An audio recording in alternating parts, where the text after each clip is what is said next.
ವಿಳಾಸಪುರ ಗ್ರಾಮದಲ್ಲಿ doctor B R Ambedkar ಅವರ ಜಯಂತ್ಯುತ್ಸವ ಹಾಗೂ ಪುತ್ಥಳಿ ಅನಾವರಣ ಕಾರ್ಯಕ್ರಮದಲ್ಲಿ ಭಾಗವಹಿಸಿ ಸಚಿವ ಈಶ್ವರ್ ಖಂಡ್ರೆ ಮಾತನಾಡಿ, ಸಂವಿಧಾನ ಶಿಲ್ಪಿ ಡಾಕ್ಟರ್ ಬಿಆರ್ ಅಂಬೇಡ್ಕರ್ ಅವರ ಮೂರ್ತಿ ಅನಾವರಣಕ್ಕೆ ಗ್ರಾಮಸ್ಥರೆಲ್ಲ ಸೇರಿ 8 ಲಕ್ಷ ರೂಪಾಯಿ ಹಣ ಸಂಗ್ರಹಿಸಿ ಮೂರ್ತಿ ಅನಾವರಣ ಮಾಡಿದ್ದು, ಮುಖ್ಯವಾಗಿ ವೀರಶೆಟ್ಟಿ ದಂಪತಿಗಳು ಬಾಬಾ ಸಾಹೇಬರ ಮೂರ್ತಿ ಸೇವೆ ನೀಡಿದ್ದಾರೆ.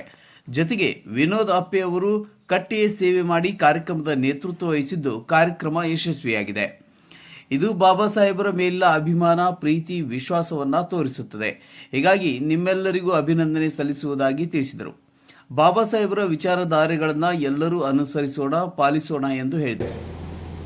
ಗೌರವಾನ್ವಿತ ನಿವೃತ್ತ ನ್ಯಾಯಮೂರ್ತಿಗಳಾಗಿರ್ತಕ್ಕಂಥ ಡಾಕ್ಟರ್ ಎಚ್.ಎನ್. ನಾಗಮೋಹನ್ ದಾಸ್ ಅವರ ಏಕಸದಸ್ಯ ಸಮಿತಿಯನ್ನು ರಚನೆ ಮಾಡಿ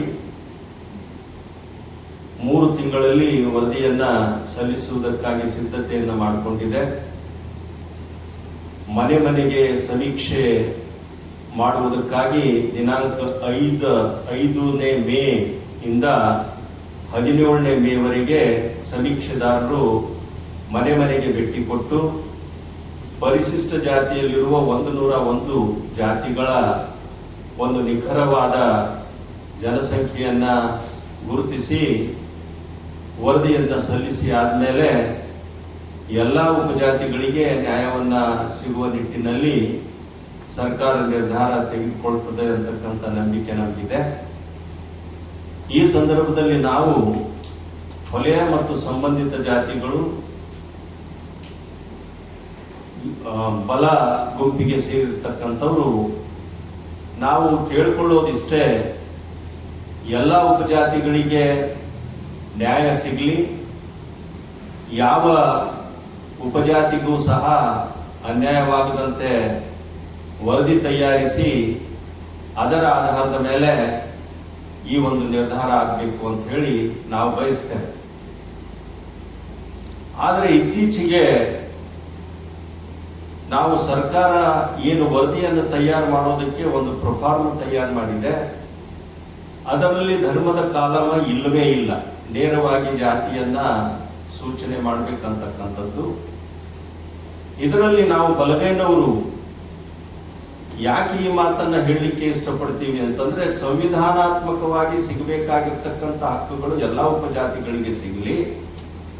1950ರಲ್ಲಿ ಸಂವಿಧಾನ ಜಾರಿ ಆದ್ಮೇಲೆ ಕೇವಲ ಹಿಂದೂ ಧರ್ಮದಲ್ಲಿರ್ತಕ್ಕಂಥ ಅಸ್ಪೃಶ್ಯರಿಗೆ ಮಾತ್ರ ಮೀಸಲಾತಿ ಸಿಗಬೇಕು ಅಂತಕ್ಕಂಥ ಸಂವಿಧಾನದ ಆಶಯವಾಗಿತ್ತು. ಮುಂದೆ 1956ರಲ್ಲಿ ಸಂವಿಧಾನಕ್ಕೆ ತಿದ್ದುಪಡಿಯಾಗಿ ಸಿಖ್ ಧರ್ಮಕ್ಕೆ ಮತಾಂತರಗೊಂಡರೂ ಸಹಿತ ಆ ಅಸ್ಪೃಶ್ಯ ಜಾತಿಗಳಿಗೆ, ಪರಿಶಿಷ್ಟ ಜಾತಿಗಳಿಗೆ ಸಂವಿಧಾನಾತ್ಮಕವಾಗಿರ್ತಕ್ಕಂಥ ಸವಲತ್ತುಗಳು ಸಿಗಬೇಕು ಅಂತ ಆ ಒಂದು ಸಂವಿಧಾನದ ತಿದ್ದುಪಡಿ ಮುಖಾಂತರ ಹೊಸ ಕಾನೂನು ಬಂತು. ಮುಂದೆ 1990ರಲ್ಲಿ 3ನೇ ಸಲ ಯಾವುದೇ ಅಸ್ಪೃಶ್ಯ ಜಾತಿಯವರು ಬೌದ್ಧ ಧರ್ಮಕ್ಕೆ ಮತಾಂತರಗೊಂಡಾಗ ಅವರಿಗೆ ಪೂರ್ವ ಧರ್ಮದಲ್ಲಿ ಸಿಗ್ತಕ್ಕಂಥ ಎಲ್ಲ ಅವಕಾಶಗಳು ಬೌದ್ಧ ಧರ್ಮ ಸ್ವೀಕಾರ ಮಾಡಿದ ಮೇಲೇನು ಅವು ಸಿಗಬೇಕು ಅಂತಕ್ಕಂಥ ಒಂದು ಸಂವಿಧಾನಾತ್ಮಕ ಹಕ್ಕು ಸಿಕ್ಕಾಗ ನಾವು ಕೇಳೋದಿಷ್ಟೇ, ಹಿಂದೂ ಧರ್ಮದಲ್ಲಿ, ಸಿಖ್ ಧರ್ಮದಲ್ಲಿ ಮತ್ತು ಬೌದ್ಧ ಧರ್ಮದಲ್ಲಿ ಇರ್ತಕ್ಕಂಥ ಪರಿಶಿಷ್ಟ ಜಾತಿಯವರಿಗೆ ಈ ಎಲ್ಲ ಹಕ್ಕುಗಳು ಸಿಗಲಿ ಅಂತಕ್ಕಂಥದ್ದು ಅನ್ನೋ ಒಂದು ನಿರ್ಣಯದೊಂದಿಗೆ ಆದೇಶ ಬಂತು.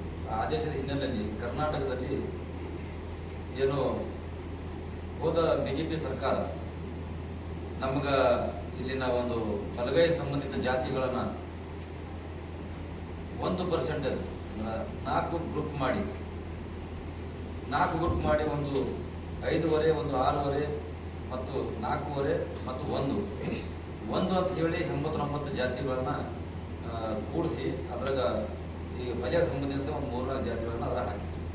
ಹೊಲೆಯರಿಗೂ 1% ಆವಾಗ ಜಡ್ಜ್ಮೆಂಟ್ ಬಂದಾಗ ನಾವು 23ನೇ ಮಾರ್ಚ್ ಬೆಂಗಳೂರಿನಲ್ಲಿ ನಾಗಮೋಹನ್ ದಾಸ್ ಸಾಹೇಬ್ರನ್ನ ಅಂಬೇಡ್ಕರ್ ಭವನಲ್ಲಿ ಕರೆದು ಇಡೀ ರಾಜ್ಯಾದ್ಯಂತ ಹೊಲಿಗೆ ಸಂಬಂಧಿತ ಜಾತಿಗಳ ಕೂತ್ಕೊಂಡು ಒಂದು ಸಮಾವೇಶ ಮಾಡಿ, ನೋಡ್ರಿ ನಮ್ಗೆ ಅನ್ಯಾಯ ಆಗಿದೆ, ಮತ್ತೆ ನಮ್ಮ ಜೊತೆಯಲ್ಲೇ ಏನು AKAD ಮತ್ತು ಮತ್ತು ಆದಿ ಆಂಧ್ರ ಅಂತ 45 ಲಕ್ಷ ಜನಸಂಖ್ಯೆಯಲ್ಲಿ ಈ ಜನಗಳಿಗೆಲ್ಲ ಅನ್ಯಾಯ ಆಗ್ತಿದೆ. ಅದಕ್ಕೆ ಅವರು ಉಪಜಾತಿಗಳನ್ನ ಯಾವುದು ಗುರುತಿಸ ಮೇಲೆ ಇವು ಒಳ ಮೀಸಲಾತಿ ನೀಡಬೇಕಂತ ನಾವು ಕೇಳ್ಕೊಂಡಿದ್ದೆವು. ಅದಕ್ಕೆ ಅದು ಆದ ನಂತರ ಸರ್ಕಾರವೇ ಎಚ್ಚೆತ್ತು ಗೊತ್ತು ನಾಗಮಂದ ಸಾಹೇಬರು ಸರ್ಕಾರಕ್ಕೆ ಮಧ್ಯಂತರ ವರದಿ ಕೊಟ್ಟರು. ಈ ಒಂದು ಒಳ ಮೀಸಲಾತಿಯ ಏನು ಮತ್ತೊಮ್ಮೆ ಮರುಪರಿಶೀಲನೆ ಅಂದ್ರೆ ಜನರ ಜನಸಂಖ್ಯೆ ಮರುಪರಿಶೀಲನೆ ಮಾಡಬೇಕಂದಾಗ ಒಂದು ವರದಿ ಮಧ್ಯಂತರ ವರದಿ ಕೊಟ್ಟು ಇವತ್ತ ಈ ಒಂದು ಜನಗಣತಿ ಮಾಡಕ್ಕೆ ಮುಂದಾಗಿದೆ ಸರ್ಕಾರ. ಅದಕ್ಕೆ ನಾವು ಕೂಡ ಸರ್ಕಾರಕ್ಕೆ ಮತ್ತು ನಾಗಮಂದ ಸಾಹೇಬರಿಗೆ ನಾವು ಅಭಿನಂದಿಸ್ತೇವೆ. ಆದ್ರೆ ಏನು ಇವತ್ತ ನಮ್ಮಲ್ಲಿ ಅನೇಕ ಕಡೆ ನಮ್ಮಲ್ಲಿ ಬರ್ಲಾಕ ಜನ ಇದ್ದಾರೆ. ಅದು ಕಂಪ್ಯೂಟರ್ನಲ್ಲಿ 17ನೇ ತಾರೀಕು ಆದ ನಂತರ ನೀವು ಆನ್ಲೈನ್ ಮುಖಾಂತರ ಮಾಡ್ರಿ ಅಂತ ಒಂದು ಇದು ಹೇಳಿದ್ರೆ ಅದಕ್ಕೆ ಅದು ನಾವು ಆನ್ಲೈನ್ ಮಾಡೋದು ಒಂದು ಸರ್ಕಾರ ವತಿಯಿಂದ ಅಥವಾ ಜಿಲ್ಲಾಡಳಿತ ವತಿಯಿಂದ ಆಯಾ ಏನು ಗ್ರಾಮಗಳಿದೆ ದಲಿತರ ಓಣಿಗಳಿದೆ ಕೇರಿಯಲ್ಲಿ ಒಬ್ಬ ಅಧಿಕಾರಿ ಕೂಡಿಸಿ ಒಂದು ಆನ್ಲೈನ್ ಅವ್ರು ಮಾಡೋದ್ರ ಮುಖಾಂತರ ಮಾಡಿಸ್ಬೇಕು ಅಂತ ನಾವು ತಮ್ಮ ಮುಖಾಂತರ ಪ್ರತಿ ಗ್ರಾಮ ಪ್ರತಿ ವಾರ್ಡ್ಗೆ ಬರ್ತಾರೆ. ಕಾರ್ಯಕ್ರಮದಲ್ಲಿ ವೇದಿಕೆಯ ಮೇಲೆ ಪ್ರೇಮ್ ಸಾಗರ್ ದಾಂಡೇಕರ್, ಮಾರುತಿ ಬೌದ್ದೆ, ವಿಠಲ್ ದಾಸ್ ಪ್ಯಾಗೆ, ಬಾಬು ಪಾಸ್ವಾನ್, ವಿರಂಚಿ ಮಾಳ್ಗೆ, ಸುಭಾಷ್ ಬುಯ್ಯ, ಕಬೀರ್ ದಾಸ್ ಮೇತ್ರಿ, ಶ್ರೀಮತಿ ರೇಣುಕಾ ಕೊಳ್ಳೆ, ಮಹೇಶ್ ಗೋರ್ನಾಳ್ಕರ್ ಸೇರಿದಂತೆ ಇನ್ನಿತರರು ಉಪಸ್ಥಿತರಿದ್ದರು. ರೋಹನ್ ಮನೋಹರ್, C9 ಕನ್ನಡ, ಬೀದರ್.